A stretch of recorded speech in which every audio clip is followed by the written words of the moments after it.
Hey, salut tout le monde, c'est Zogma, j'espère que vous allez bien. On se retrouve pour une deuxième vidéo sur la gamme 20 Strong. Si vous ne l'avez pas encore vu, il est sorti lundi une vidéo sur Sentinelle Solaire. Et aujourd'hui, on va parler de Too Many Bones, le petit module probablement du jeu le plus connu de Chip Theory Games, parce que je ne vous l'ai pas dit lundi, mais c'est une gamme localisée par le Kid Games, mais forcément c'est fait par Chip Theory Games, vous l'aurez reconnu avec le matériel. On se retrouve tout de suite pour les règles et ma partie, et exceptionnellement pas d'avis en fin de vidéo. On se retrouve samedi pour le débrief sur les 3 de la gamme. Est-ce qu'il faut craquer? Et si oui, pour lequel? Voilà, bon visionnage. Et bah allez, c'est parti pour Too Many Bones. On se met également un petit peu dans l'ambiance. Vous êtes un Gearlock, et tandis que vous vaquiez tranquillement à vos occupations, votre terre natale a été envahie par des tyrans sanguinaires. Vous préféreriez vraiment détourner le regard et tuer le temps à la taverne du troll éméché, mais la situation et le Haut Conseil Gearlock vous pousse à agir. C'est à vous qu'il incombe de relever le défi. Reviendrez-vous triomphant ou en petits morceaux? L'avenir nous le dira. Et sans spoil, on va revenir en petits morceaux parce que j'ai un taux de victoire de 0. C'est clairement le plus dur des 20 Strong. Il va quand même pas mal ressembler à Sentinelle Solaire. J'ai commencé avec un Gearlock choisi, tiré aléatoirement. Coup de chance, c'est le mode facile. C'est Sparadoc, bien connu des joueurs solo de Too Many Bones. Il a une capacité innée, la récupération. Au début de chaque combat, je vais récupérer un point de vie. Si je perds de la vie pendant ce combat, je pourrai récupérer mon dé le plus faible. Si vous avez vu ma première vidéo, vous savez qu'il y a 5 types de dés. Jaune, vert, bleu, violet, rouge. Les rouges, il n'y a que des succès. Le violet, 5 succès sur 6. Bleu, 4 sur 6. Vert, 3 sur 6. Et le jaune, 2 sur 6. Donc le dé le plus faible va être le jaune, puis le vert, puis le bleu, etc. Sur chaque dé, il y a un critique qui correspond à cette icône-là, qui correspond à 2 succès. Le jeu va être assez semblable. On a une phase d'activation. On va choisir soit de faire une rencontre, soit de faire un combat. Le but étant de tuer le boss de fin. On a tué un boss aléatoire, Cendre, on voit les beaux effets sur la carte. On pourra l'activer qu'à partir de la 10e journée. C'est ce qui a été écrit ici. On ne sera pas obligé de le faire à la 10e journée. D'ailleurs, c'est préférable d'essayer de l'affronter le plus tard possible parce qu'il sera moins fort. Parce qu'on voit ici, au début du combat, je compte les cartes rencontres tyran qui restent ici. Et pour chaque carte tyran qui reste, on règle le jeton sur 8 moins le nombre de 4 qui restent. Et donc j'imagine que ça doit le rendre plus fort. J'ai pas encore... j'ai peut-être 7 ou 8 parties sur ce module-là et je ne l'ai pas encore fait. Cendre, à chaque fois je tire aléatoirement. Bref, généralement il faut essayer de faire le plus de rencontres, mais les rencontres ce sont des combats plus durs que les simples combats. Chaque jour on augmente de 1 sur ce compteur, on commence à la journée 1. Et ça veut dire qu'à la journée 1, on va avoir une file active de 1, c'est-à-dire que si on fait un combat, on active autant d'ennemis en force que la valeur de la journée. À la journée 1, on va activer un ennemi de valeur 1. Journée 2, on va faire en sorte d'avoir des ennemis de force 2. On n'a que des ennemis de force 1 et que des ennemis de force 5, ce qui veut dire que journée 1, force de 1, on va prendre un ennemi de niveau 1. Journée 2, on va prendre 2 ennemis de niveau 1. Journée 3, 3 ennemis de niveau 1. Journée 4, 4 ennemis de niveau 1. Journée 5, un ennemi de niveau 5. Journée 6, un ennemi de niveau 5. Un ennemi de niveau 1. Vous avez compris le principe. On peut choisir une rencontre, les rencontres qui vont être différentes choses qu'on va voir en cours de partie. Et d'ailleurs, on défausse 4 cartes rencontres, histoire que les parties soient pas exactement les mêmes. Hop, comme dans le jeu de base, une fois que j'ai lancé mon combat, je vais choisir les dés que je vais engager, je vais les lancer, je vais les assigner. J'aurai autant de phases de stratégie, de lancer de dés, entre guillemets, que j'ai de valeur ici, c'est-à-dire 2. Une fois que ça sera ça, je subis éventuellement des dégâts. Là, ici, contrairement à Sentinelle Solaire, les ennemis ne seront pas défaussés, ils resteront et le combat se relancera indéfiniment jusqu'à ce que moi, je meure parce que mon dé arrive sous la valeur des 1, soit parce que j'ai tué tous les ennemis. Une fois que c'est fait, j'épuise mes dés, c'est-à-dire que tous les dés utilisés vont dans la défausse, et je récupère autant de dés de mon choix que la valeur. Et dans Too Many Bones, généralement, on commence avec des très petites récupérations. Donc je récupère, je gagne éventuellement les objets des ennemis qu'on voit ici. Je vous les réexpliquerai en cours de route si vous n'avez pas vu Sentinelle Solaire, mais je vous invite à aller voir cette vidéo parce que vous comprendrez bien mieux le fonctionnement de base. Là, je vais un peu plus vite. Je peux récupérer autant d'objets que j'ai de valeur de stratégie, donc 2 égale 2 objets, tout simplement. Et ensuite, entretien, je défausse les ennemis vaincus et je vais pouvoir me reposer, c'est-à-dire récupérer un point de vie, ou explorer, c'est-à-dire prendre la première carte d'une des piles et la mettre au-dessus. Et quand je ferai un engagement, je pourrai choisir l'ennemi au-dessus de l'une des 2 piles, ce qui me permettra d'améliorer un petit peu, d'affiner un petit peu ma stratégie. Et voilà, c'est peu clair si vous n'avez pas vu Sentinelle Solaire, mais on va partir. Alors, on peut commencer tout de suite par le cauchemar de cartographe. Soit je fais le combat, point de vilain plus 1. Soit eh bien, je récupère une carte rencontre tirant au hasard dans la défausse et je la glisse en dessous. Et ensuite, j'augmente eh bien, ma récupération. Ça aurait été cool, sauf qu'il n'y a pas de carte rencontre. On va, ceci dit, quand même faire la rencontre de combat. Un ennemi de valeur 1 obligatoirement, plus la file active de 1. Donc en gros, je vais activer 2 ennemis de valeur 1.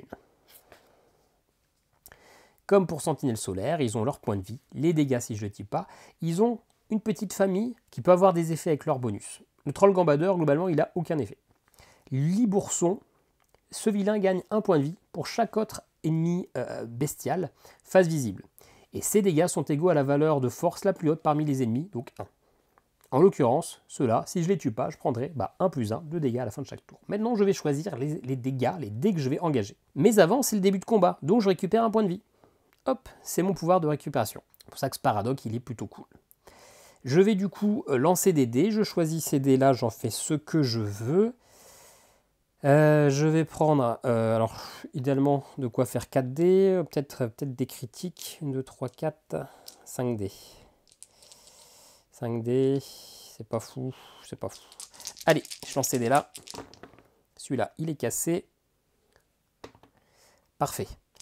Alors, eh bien, je vais mettre ça ici. C'est un critique, c'est donc 2 touches, il a 2 points de vie. Il est mort. Immédiatement, je récupère ce bonus-là, placé jusqu'à 2 dés épuisés. Pour l'instant, il n'y a pas de dés épuisés, malheureusement, dans mon plan B. Mon plan B, c'est ça. À n'importe quel moment, et c'est ce que je vais faire, je peux assigner des échecs sur les cases. Vous voyez qu'il y a une case violette pour un dé violet, une case bleue pour un dé bleu, une case verte pour un dé vert et une case jaune pour un dé jaune. Si jamais mon plan B est totalement rempli et que je l'active, je passe à la phase inné plus 1, c'est-à-dire que je vais améliorer Sparadoc, ses compétences vont s'améliorer et j'aurai un meilleur bonus. Par contre, n'importe quand, je peux utiliser un plan B, c'est-à-dire défausser un des dés et activer ce pouvoir-là. Alors je vous avoue que le bonus est étonnant. Je ne sais pas si c'est une erreur d'impression. Je n'ai pas encore fait l'effort de chercher sur Internet, mais si c'est le cas, je vous le mettrai en commentaire si c'était une erreur. Mais là, ça n'est que mon pouvoir, c'est de changer en succès simple tous mes succès critiques pour la couleur du dé que j'ai défaussé. Ce qui est un peu étonnant, parce que ça veut dire qu'on va baisser nos dégâts. Alors ça peut être intéressant pour les rares ennemis qui nous empêchent de mettre des critiques, mais je trouve que le bonus est étonnant. Alors je me demande si c'est pas une erreur, si c'est pas transformé en critique les succès simples. Je ne sais pas. Il faudra que je vérifie. Du coup, pour l'instant, je ne l'ai jamais utilisé. Je considère que le pouvoir inné de récupération est quand même suffisamment fort. Ok, et je vais mettre ces deux-là. J'ai une autre phase de stratégie. Je vais le faire. J'ai pas assez de dégâts sur lui. Je vais prendre un dé vert, un dé bleu et un dé violet. Ok, là c'est bon. Je lui fais 2, 3, 4 et 5. Donc il est mort. Et immédiatement, je peux explorer, c'est-à-dire prendre le premier d'une pile et le mettre au-dessus. Comme ça, maintenant, j'ai 2 pioches d'ennemis de niveau 1 et je peux choisir celui qui m'intéresse le plus. J'épuise tous mes dés. J'ai une capacité de récupération de 1, donc vraiment pas terrible. Et ces ennemis-là, je les défausse. Mais surtout, cette rencontre, je l'ai faite, donc je la supprime. Voilà, maintenant je vais pouvoir me reposer. Je récupère un point de vie. Autant dans ce module-là, la récupération est faible, autant on va récupérer pas mal de points de vie. Ça, c'est plutôt cool. Bon, journée 2. Je peux décider d'aller récupérer 2 ennemis ou d'aller récupérer cet objet-là, un coffre. Si j'arrive à mettre des succès, un violet et 2 jaunes, eh bien j'active, j'ouvre ce coffre et ça sera un bel objet. Ça peut être intéressant, après je préfère l'activer plus tôt quand on sera sur les journées de valeur 3 ou 4, parce que là pour l'instant ça ne sera que 2 simples ennemis, c'est quand même assez simple à faire. Donc on va prendre le troll éméché et le géophage timide. Voilà, très bien. Alors, à chaque étape lancée, si vous obtenez au moins un échec, je change une touche, donc un succès en échec. Pas fou. Et là, lorsque ce vilain évacue, si ce n'est pas le premier, je le défausse et je bannis un de mes dés, donc c'est-à-dire j'en supprime un totalement. Donc on va essayer de le tuer en premier, il a 4. 5, 6, 7 éventuellement avec ça.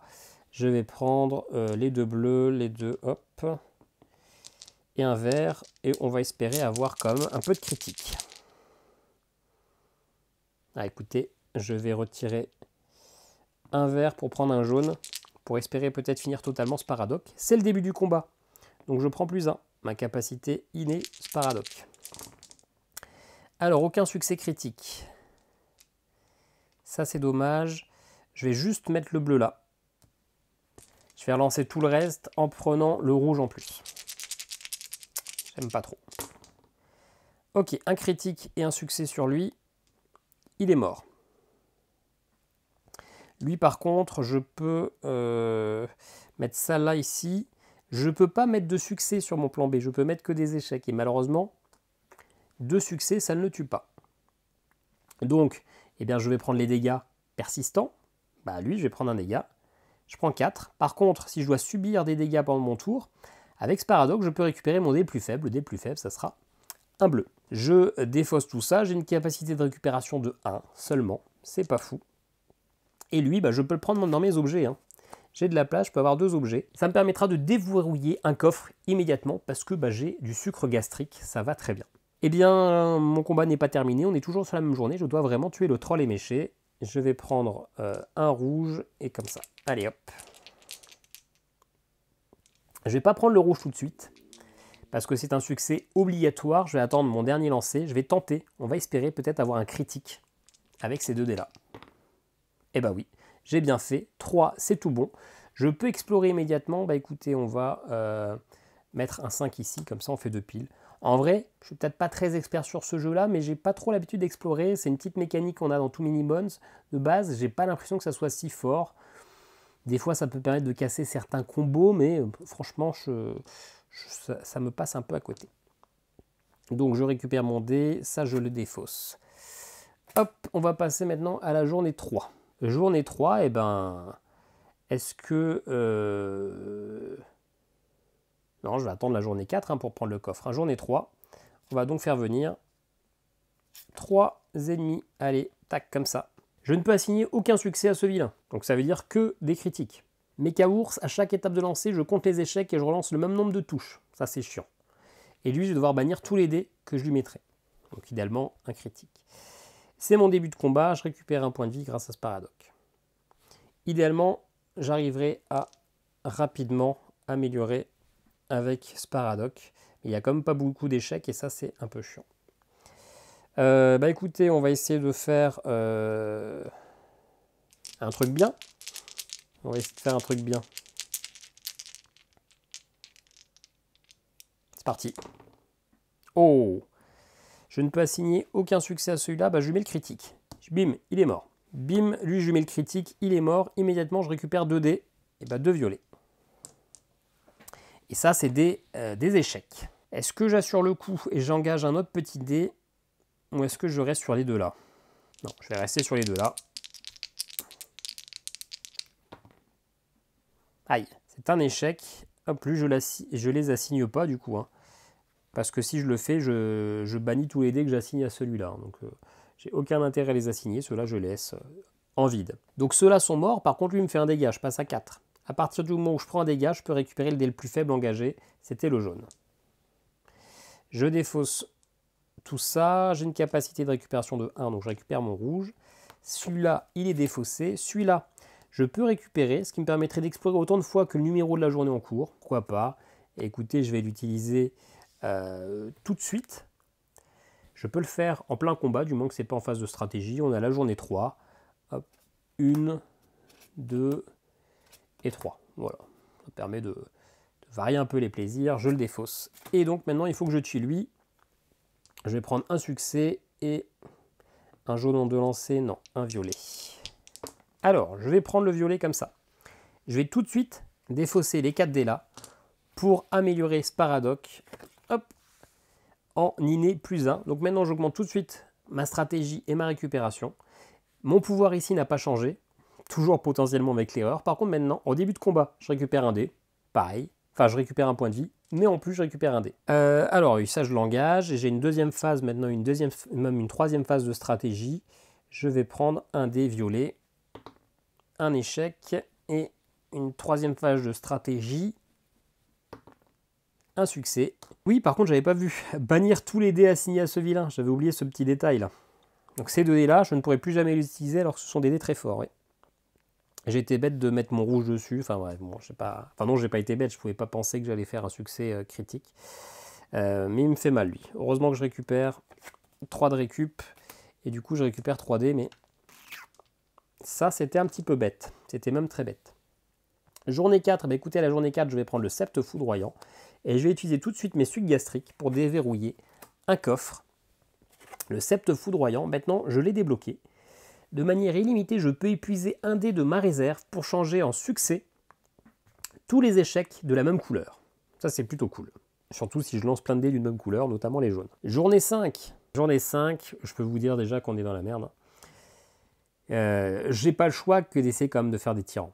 Mais le problème c'est que vous voyez, hein, quand je fais des rencontres comme ça, c'est la file active, donc 5 plus 2, donc ça veut dire que je vais avoir 3 ennemis d'un coup. Oh, pourquoi pas, allez je fais ça. Donc je prends le sombre loup qui est là, plus 2 autres vilains, je vais prendre celui-ci qui me permettra de récupérer un dé banni, donc c'est plutôt cool. Et pas lui parce que c'est passé l'étape récupérée. Celui-là qui augmente de 1 sa force, son attaque, s'il y a d'autres ennemis comme ça, 2 orques. Il n'y a pas d'autres orques, donc ça sera très bien. Allez, eh ben, je vais tout jouer. Hein. Je vais tout jouer, c'est le début de mon combat, donc je récupère un point de vie. En plus, maintenant, je peux récupérer un dé. Ça, c'est bien. Est-ce que je le prends avec? Non. On va attendre. On a 3 phases. Ah, j'ai plein de critiques, là. À la fin de chaque étape assignée, je prends des dégâts. Peut-être pas si dérangeant. Quoique. Non, c'est pas si dérangeant. Je vais mettre ça. Tac. Placer un dé banni sur votre plan B. Tac. Ça, ici, il est mort. Explorer tout de suite. Je vais explorer ici. Là, j'ai un autre critique. Hop, et je vais continuer de lancer. Hein.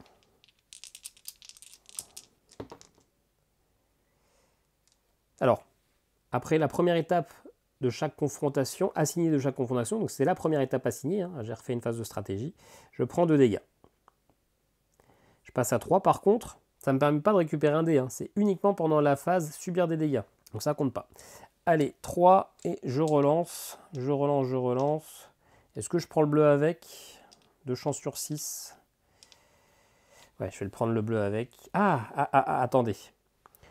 Vous pouvez épuiser un dé de votre réserve pour changer tous les succès en critique. Donc, enfin, tous les échecs en critique d'une même truc. Donc, c'est ce que je vais faire. J'épuise le dé pour que mes défauts, là, mes échecs, soient des succès. J'ai quand même défaussé mon dé, mais au moins, je suis sûr que ça passe. J'ai les 5. Hop là. Donc, je ne prends pas plus de dégâts. Ces deux-là, je les ai tués, c'est tout bon. Ici, du coup, je peux le prendre dans mon inventaire, j'ai 3 places. Je pourrais ignorer l'effet d'un vilain non tyran pendant toute une confrontation. Et ça, je l'ai fait. Parfait, on passe au jour 6. Je dois être au moins au jour 10 pour affronter les cendres. Hein. J'ai pas récupéré mes dés quand même. J'ai une récupération de 3, on les récupère. Hein. Ok, alors, combat. Un tyran utilisé au hasard. Ignorer le texte sur sa carte, cette rencontre n'est pas le véritable combat final contre le tyran. Alors, je pourrais affronter un tyran sans le malus, juste avec ces dégâts qui sont là. Mais j'ai que 3 dés, hein. C'est peu probable. De toute façon, c'est peu probable que je fasse quoi que ce soit. Ouais, on peut même considérer que j'ai perdu. Peut-être pas.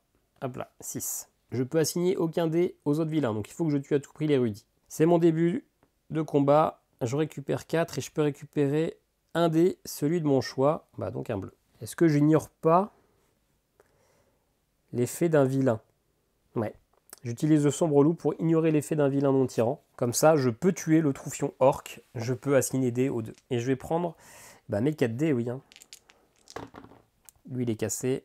Ok. Pas mal. Ça, c'est un succès. Immédiatement, je prends un point de vie. Et là, j'ai 3. Ça ne me servirait pas. Ça ne serait pas suffisant pour tuer l'érudit. Donc, pour l'instant, je continue. J'ai ce pouvoir-là qui m'embête. Hein. Sur le principe, si on considère que c'est mal traduit, je pourrais, en défaussant ça, transformer tous mes dés en critique. Tous mes dés succès en critique. Et je pense que c'est ça. Hein. Ça serait dommage que ça soit l'inverse. Je vois vraiment pas l'intérêt de changer les critiques en succès. On va clairement dire que c'est ça, hein, le bonus. Hein. Donc je vais défausser le violet. Donc tout ça, ça devient des critiques. Tac. Donc 6, il est mort. Je pense que c'est ça. Il n'y a aucun intérêt que ça soit autre chose. Je défausse tout ça. Je peux reprendre 3 dés. Et lui, je peux le prendre en tant qu'objet. Ça me permettra d'infliger un dégât à un ennemi. Si ça permet de le tuer. Allez, journée 7. Journée 7, eh bien, on est toujours dans le caca, hein, ça n'a pas changé. Le déserteur orc et le malamanite. Hop là. Ok, début de combat, je prends 1 et je récupère un dé. Parfait. On va tous les lancer. Je mets un critique ici. Il est mort directement. Placez un dé épuisé dans votre plan B. Et ben, je vais prendre un bleu. Hop. Ça sert à rien pour l'instant, mais c'est pas grave. Ensuite, eh ben, je vais relancer tout ça. On va essayer d'avoir des critiques. 5. Ok, j'ai un critique là. Ça me permet de récupérer un point de vie, sauf que je suis déjà full life. Écoutez, je vais faire un troisième lancer. Ça sert à rien, je peux les mettre dessus, ça change rien, peu importe. Donc ceux-là sont morts. Lui, par contre, me fait 3 dégâts. Je passe à 3. Et comme j'ai reçu des dégâts, je peux récupérer mon dé le plus faible. C'est un violet. Hop, je défausse tout cela. J'ai une capacité de récupération de 3. C'est tout bon. Ceux-là sont morts. Ok, il faut que j'arrive à faire 8 avec ces 4 dés-là. C'est possible, hein, il faut que j'ai du sans faute. Du tout pile, tout pile, tout pile.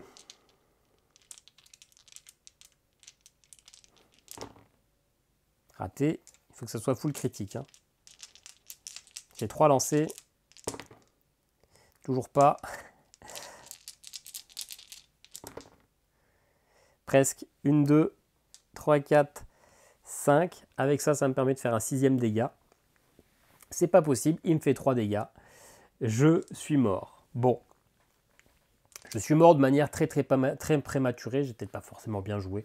C'est pas grave. On s'en doutait un petit peu de toute façon. Je serais mort assez rapidement. Alors, on va voir un peu Cendre ce que ça faisait.